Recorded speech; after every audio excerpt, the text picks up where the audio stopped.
your interest in fighting in the first place? Go way back to when you were a child, or because everybody has a story. Yeah, well, I'll try to make it quick.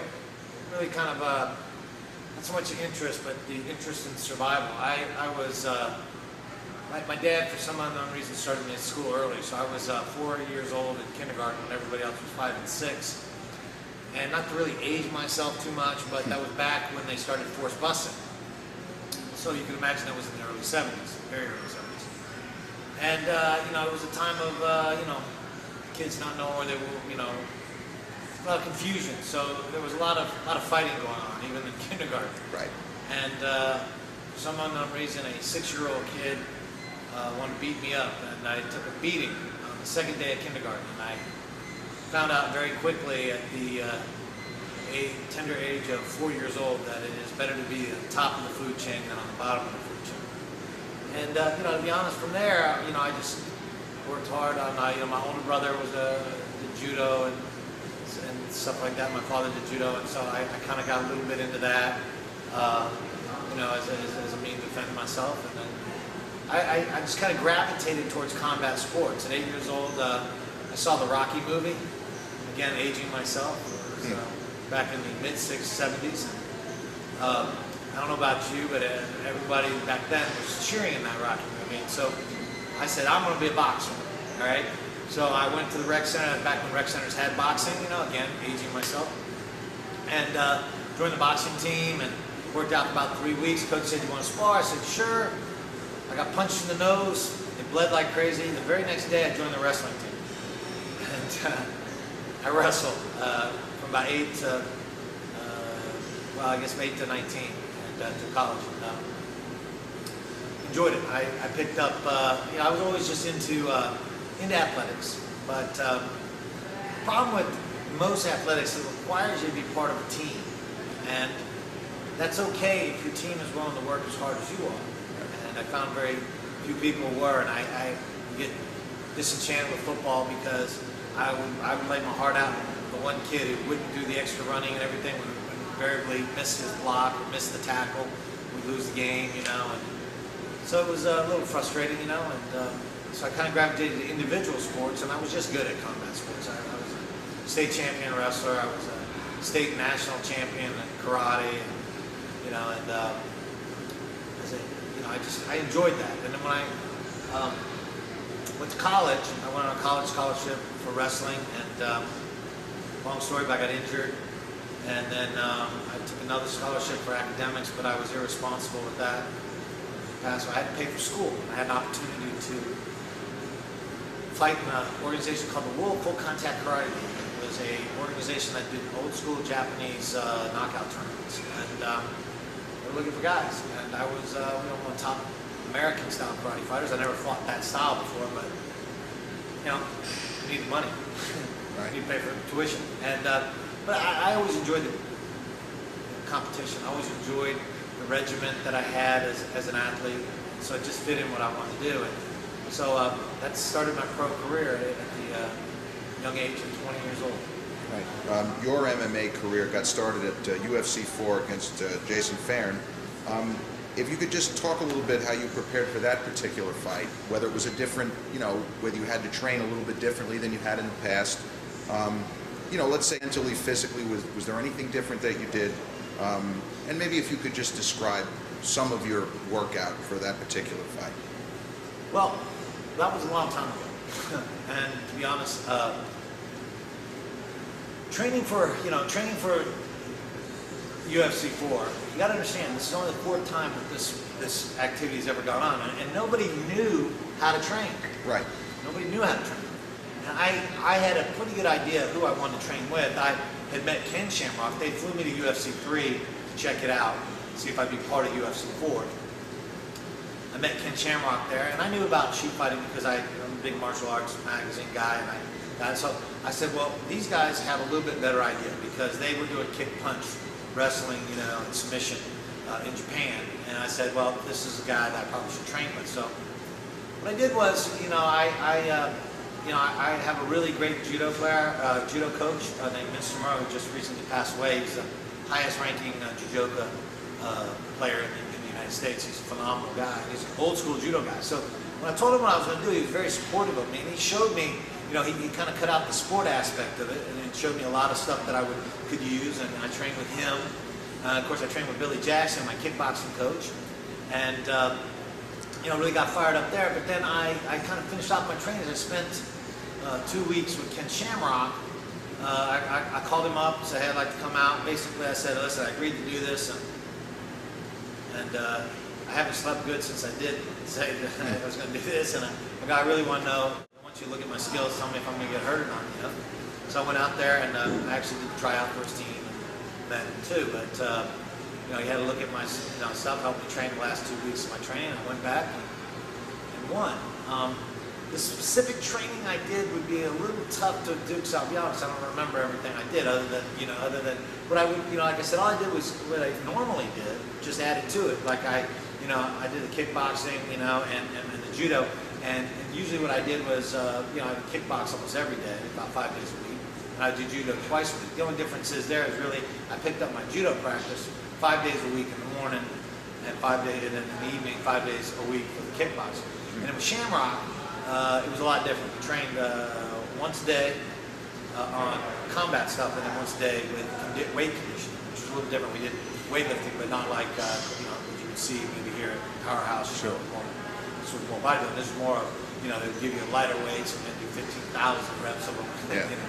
And so it got me physically prepared, but nothing gets you mentally prepared as for something like that. Because like I tell everybody, it was very funny listening to all the interviews, because I was back there and listening to these guys do their interviews, and they're going, I can't wait to get into the UFC to prove my skills and all this kind of stuff. And I'm like, they sit me down and I go, well, what do you have to say? And I said, is anybody else scared besides me? Because I haven't slept good since I agreed to do this thing. I said, I haven't put 3 hours of sleep a night since I agreed to do this. I go, I said, I don't know what to expect. I said, I look at these guys, and at that point, I already had 60 fights underneath my belt, you know what I mean? So I had a lot of experience, plus my wrestling, plus my judo, plus, you know what I mean? I had a lot of experience going in, and I'm nervous, and I'm thinking, man, I was thinking these guys must have a ton of experience, which I find out later on, most of them really had next to none, Right. not diverse experience. Like some had a lot of karate fights, some had a lot of boxing matches, but very few guys actually, had wrestling background and also did, karate. So I was kind of like, that kind of built my confidence up when I went in there, because I started talking to a lot of those guys, and I realized they were just all very one-dimensional. And and I knew that I could probably take it somewhere where these guys couldn't go, and that's really how it started. And I got a little, like I said, I was real nervous for my first fight. If you watch me on the deal, they're looking at me, and I look like a deer. Deer in headlights, man. I was like, oh my God. I was like, it was a pretty scary experience, but it was also a very liberating experience, and because I went in there and faced down a tough situation and excelled. Right, but it's interesting though, because as you say, you were so experienced. You weren't a deer in the headlights. You've been in the ring. You knew what it was about, but you didn't know what that particular kind of fighting. Maybe you weren't sure about it.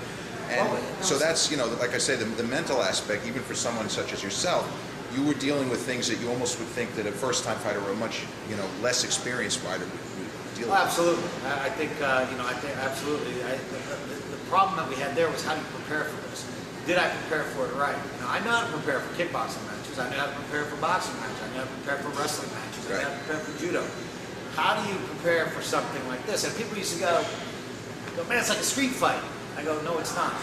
I said, because the street fight, it's easy. Yeah. It's usually I hit the guy, he goes unconscious. If I don't hit him, I pick him up, slam him down, he goes unconscious. He's usually drunk and stupid, and it's not the same. I've never been in a street fight with a guy who had real good skills, you know what I mean? And I've been in quite a few in my day, and so, this was different. I'm fighting a guy who is a highly skilled, combat athlete or, practitioner, and he's not drunk. He's sober, right? And there is no beer bottles to hit him with, and there is no, it's him against me, and so it wasn't a street fight. It was, it's hard to explain what it was, because it wasn't a sport back then. It was more of a spectacle, but it was about as close as you could probably come to back then. Was close as you come would have probably been fighting in you know, the Coliseum as a gladiator. You know, I mean, it's probably the closest you could probably come to that. Okay. So you mentioned training with Ken Shamrock. So if you had to say, how did Ken Shamrock, like how did he help you specifically? Was it just in terms of schooling you in here are the rules at the time, or like if you had to talk about that? No, I mean, what Ken really brought to the table at that point was reassurance for me. You know, because I knew he knew how to win these things. I knew he had 20, 30 shoot fighting matches, which were, pancrase matches, which were very similar, at least in style as UFC. And I knew he was doing. So when he sat there and he looked at me and he goes, "You're going to win," I mean, it was very definite. It was like when my coach, Billy Jackson, used to sit there and tell me I would win. He would say it just like pan face as if he was saying, pass the butter or something. But it would give me such confidence knowing that he believed in his heart that I was going to win. That there was no hype in it. There was nothing. It was just a matter of fact as gravity is fact. You know what I mean? And that's the way Ken talked to me about doing stuff. And that's what it was. To me, it was like, it was a fact. I was going to win. And so that helped out a lot.